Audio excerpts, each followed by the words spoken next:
जय हिंद दोस्तों, स्वागत करता हूं आपके अपने YouTube चैनल अपना टारगेट गवर्नमेंट जॉब में। चैनल को नहीं किया है सब्सक्राइब तो कर लीजिए, सब्सक्राइब और बेल आइकन के बटन को दबा लीजिए ताकि आपको हर नोटिफिकेशन आसानी से मिल सके। फिलहाल हम बात करें एसएससी सीपीओ एसआई की वैकेंसी के बारे में। यहाँ पे 1876 पोस्ट दी गई। यहाँ पे सैलरी की बात करें तो 35,400 से लेकर 1,12,400 के बीच में होने वाली है। वहीं आपका फॉर्म जो है 22 जुलाई से स्टार्ट हो चुके हैं। 15 अगस्त आपकी लास्ट डेट होने वाली है। तो यहाँ पे आपका जो करेक्शन डेट होगी वो 16-17 अगस्त होगी। आप ऐसी कोई गलती ना करें जिससे आपको करेक्शन करना पड़े। एक ही बार में फॉर्म फाइनल हो जाएगा तो आपके लिए काफी बेटर रहेगा। और जहाँ बात करें एप्लीकेशन फीस की तो जनरल ओबीसी के लिए 100 रुपये है, SC ST PWD के कोई भी फीस नहीं है। वही बात है यहाँ पे आपकी एज लिमिट की तो 1/8/2023 के हिसाब से आपको एज कैलकुलेट करनी होगी। तो 20 से 25 साल के बीच में होनी चाहिए। यहाँ पे आपका देख सकते हैं आप एक्स सर्विसमैन के लिए है, GD के लिए आपको यहाँ पे वैकेंसी अलग अलग शो की गई है। तो यहाँ पे ग्रेजुएशन जिनकी 15 अगस्त 2023 तक हो जाएगी वो अप्लाई कर पाएंगे बैचलर डिग्री वाली। वही आपका सिलेक्शन प्रोसेस की बात करें तो आपका सिलेक्शन प्रोसेस भी एग्जाम फर्स्ट है, उसका फिजिकल स्टैंडर्ड टेस्ट है, फिर PET है, ठीक है। तो यहाँ पे आपका फर्स्ट पेपर के लिए जनरल इंटेलिजेंस एंड रीजनिंग है, जनरल नॉलेज एंड अवेयरनेस है, क्वांटिटेटिव एप्टीट्यूड, इंग्लिश कंपैरिजन। आपका 50 क्वेश्चन 50 ही नंबर होंगे, 200 क्वेश्चन 200 ही नंबर होंगे। 2 घंटे का टाइम आपको दिया जाएगा। तो दिल्ली पुलिस में टाइम काफी कम होता है तो आपको तैयारी अच्छे से करनी होगी। वहीं सेकंड पेपर के लिए English language comparison 200 question 200 number है। तो आपका जो नेगेटिव मार्किंग है 1/3 का नेगेटिव मार्किंग दिया हुआ है। तो मल्टीप्लाई क्वेश्चंस होंगे तो आपको अपनी तैयारी बिल्कुल अच्छे से करनी होगी। वहीं फिजिकल की बात करें आपका PET जो होगा 1600 मीटर की रेस होगी 16 सेकंड में, 1600 मीटर की रेस होगी 6.5 मिनट में। वहीं लॉन्ग जंप की बात करें तो 3.65 मीटर आपका 3 चांस मिलेंगे। हाई जंप के लिए 1.2 मीटर के लिए 3 चांस मिलेंगे। वहीं शॉर्ट पुट के लिए 16 LBS आपका 4.5 मीटर के लिए 3 चांस आपको दिए जाएंगे। वहीं फीमेल के लिए 100 मीटर की रेस होगी 18 सेकंड में, 800 मीटर की रेस 4 मिनट में, लॉन्ग जंप होगी 2.7 मीटर के 3 चांस मिलेंगे आपको। हाई जंप के लिए 0.9 मीटर के लिए 3 चांस आपको दिए जाएंगे। वहीं आपकी बात करें यहाँ पर SC ST के लिए आपकी जो हाइट होगी वो आपकी क्या दी गई है। ST के लिए आपका 162 है आपका, और अदर मेल के लिए आपका 170 दी गई है। फीमेल के लिए आपकी 157 है और अदर के लिए आपका 154 दिया हुआ है। तो यहाँ पे आपको क्या है, नॉर्मली आप कैसे आवेदन कर पाएंगे वो मैं आपको बताऊँ। सबसे पहले आपको जाना होगा ऑफिशियल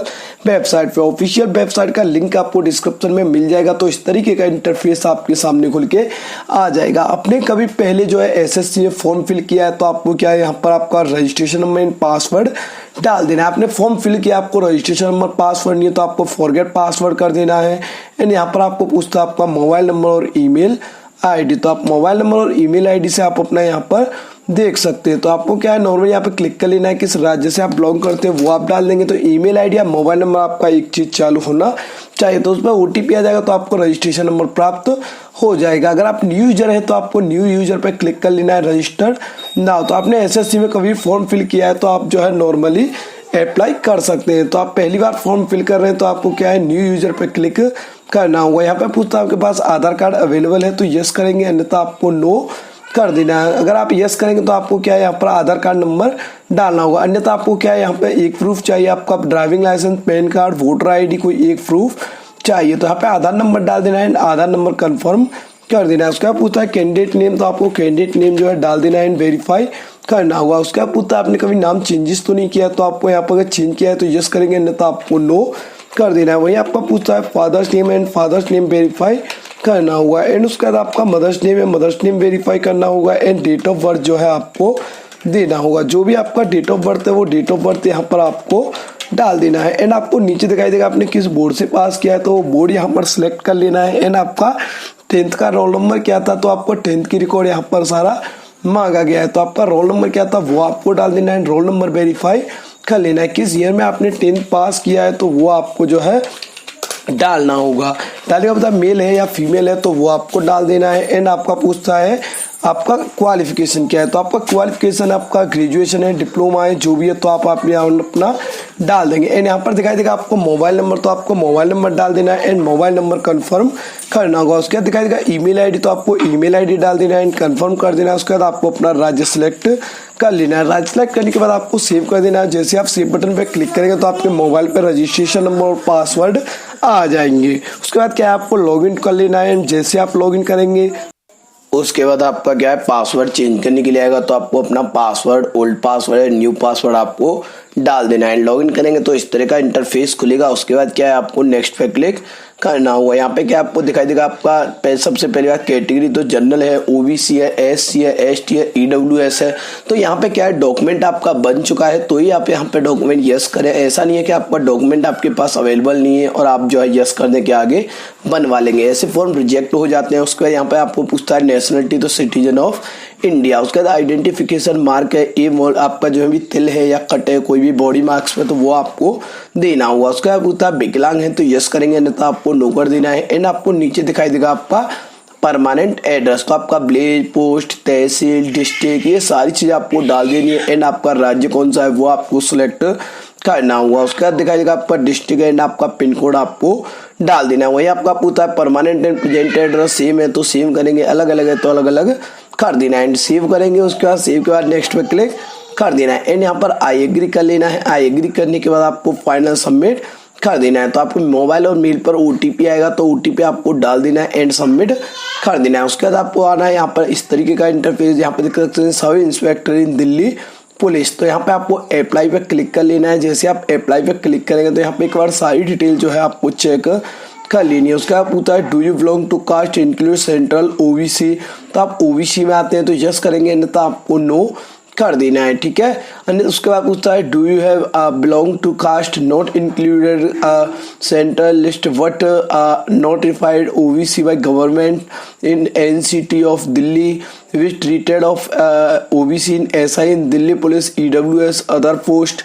तो यहाँ पे क्या है आपका, देखिए इसका पहले बताया दोबारा से, do you belong to a caste not included in central caste list. आपका जो ओबीसी जाति है वो आपका सेंट्रल की लिस्ट में ओबीसी में नहीं है, but notified as OBC by the government NCT of Delhi which be treated as OBC in SI Delhi police. तो इसका मतलब क्या है, देखिए यहाँ पे दिया हुआ है, क्या आप ऐसी जाति से हैं जो ओबीसी की केंद्रीय सूची में शामिल नहीं है लेकिन दिल्ली सरकार द्वारा एनसीटी के रूप में ओबीसी के रूप में अधिसूचित है और चाहते हैं कि दिल्ली पुलिस एसआई और अन्य पदों के लिए यूआर के लिए ओबीसी के रूप में माना जाए। तो आपका ओबीसी में आप जो अगर आपका लिस्ट में नाम नहीं है, जैसे आप अदर स्टेट से बिलोंग करते हैं, आप केंद्र में ओबीसी में नहीं है, दिल्ली में ओबीसी में है, तो आप ओबीसी में अप्लाई करना चाहते हैं तो यस कर सकते हैं। उसका दूसरा ऑप्शन दिया, क्या आप ऐसी जाति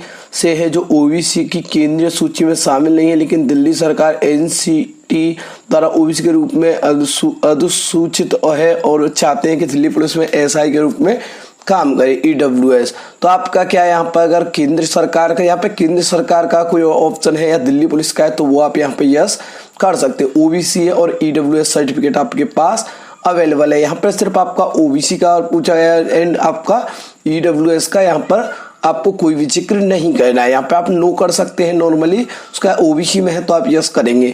are you department candidate of Delhi police, आप दिल्ली पुलिस में कैंडिडेट हैं, आप जो है ऑलरेडी डिपार्टमेंटल, तो आप यस कर सकते हैं, नहीं तो आपको नो कर देना है। उसके बाद पूछता है हैव यू एनसीसी, आपके पास एनसीसी अवेलेबल है तो यस करेंगे, नहीं तो आपको नो कर देना है। उसके बाद आता है एग्जाम सेंटर, तो एग्जाम सेंटर आप किस जोन में डालना चाहते हो वो जोन यहाँ पर अलग अलग दिए हुए हैं। तो जिस जोन में आप अपना एग्जाम सेंटर चाहते हो वो सिलेक्ट करेंगे। उसका पूछता है आप एक सर्विसमैन है तो यस करेंगे, अन्यथा आपको नो कर देना है। उसका पूछता है एज लिमिट में छूट चाहिए तो आप यस कर सकते हैं, अन्यथा आपको नो कर देना है। तो यहाँ पे देखिए एज लिमिट में छूट का ऑप्शन यहाँ पे खुल के नहीं आ रहा है, ठीक है। तो यहाँ पे क्या आपको नो कर देना है। आपका क्वालिफिकेशन क्या है तो वो आपको यहाँ पर सिलेक्ट करना होगा। जो भी आपका क्वालिफिकेशन है, ग्रेजुएशन है, आपको तो ग्रेजुएशन सिलेक्ट कर लेना है। एंड यहाँ पर पूछता है आपका पास है या अपियरिंग है तो वो आपको करना होगा। किस ईयर में आपने पास किया था वो आपको डालना होगा। किस राज्य से आपने पास किया है वो आपको डाल देना है। एंड यहाँ पर आपका बोर्ड आता है तो ठीक है, अन्यथा आप अदर बोर्ड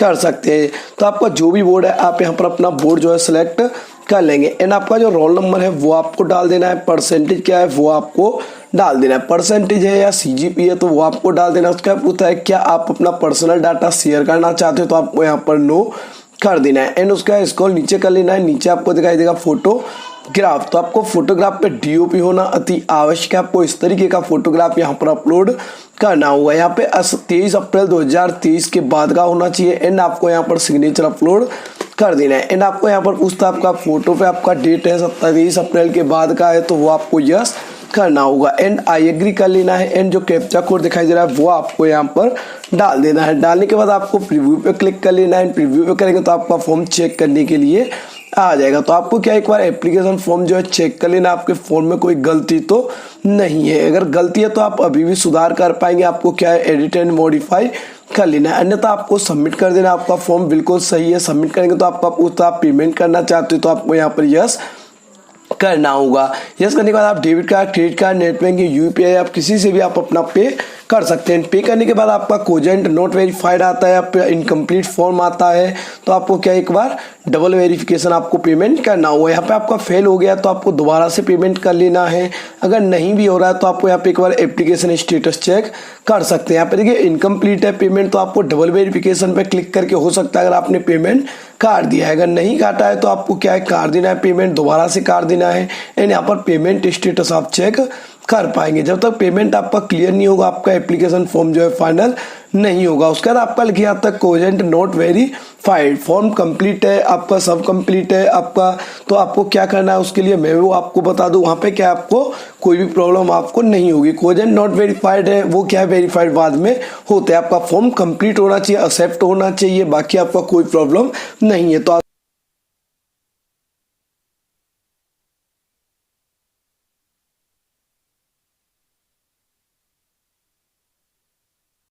एंड यहाँ पर आप देख सकते हैं लिखा है एप्लीकेशन इज प्रोविजनल एक्सेप्ट, तो इसका आपका फॉर्म जो है एक्सेप्ट हो चुका है। एंड कोजेंट नॉट वेरीफाइड लिखा आता है तो उससे भी कोई प्रॉब्लम नहीं है, सिर्फ आपका एक्सेप्ट होना चाहिए तो आपका फॉर्म फाइनल हो जाएगा। तो आशा करता हूँ आपको वीडियो काफी पसंद आएगा और आपके लिए काफी हेल्पफुल रहा होगा। ऐसे हेल्पफुल अपडेट्स के लिए हमारे चैनल को सब्सक्राइब कर ले। थैंक यू फॉर वॉचिंग अपना टारगेट गवर्नमेंट जॉब।